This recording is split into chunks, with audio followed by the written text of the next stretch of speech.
Yesterday at wrestling practice, one of my wrestlers came up to me referring to one of the very greats in the sport, saying, "Man, this guy is an absolute technician. Have you seen what he's doing?"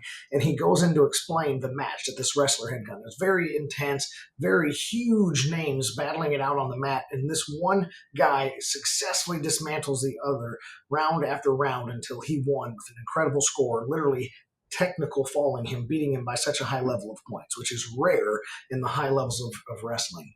And one thing that it really made me thinking about is in order to reach the level where you are recognized as a technician in your field, you have to start in certain areas. So I looked at that same practice yesterday.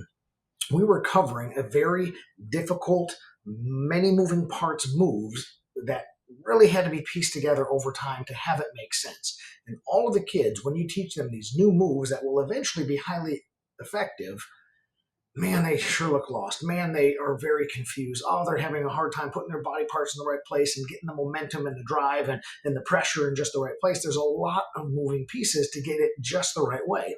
And I constantly coach and communicate to these kids, you're going to feel lost. You're going to be confused. You're going to look like it's just a cluster out there. But trust me, what you're first trying to gain in your first practice is familiarity. You want familiarity with the move, its purpose, and what the intended outcome is.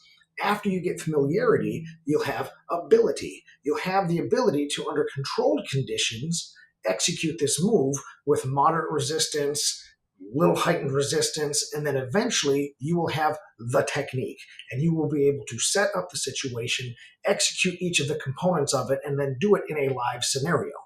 The final part is that mastery or that labeling of you are now a technician. You have so many technical moves that you have trained and built yourself through that complete confusion phase to the familiarity phase to the technical phase to the technician phase. And I want to tell people that it is normal for you to be lost in the beginning. It is normal for you to be able to really just sit around, feel like you're the only one doing it wrong. But what's happening is you're working on familiarity first. So focus at the areas in your life where you feel lost, confused, or overwhelmed, and recognize that you are still battling for familiarity at that part.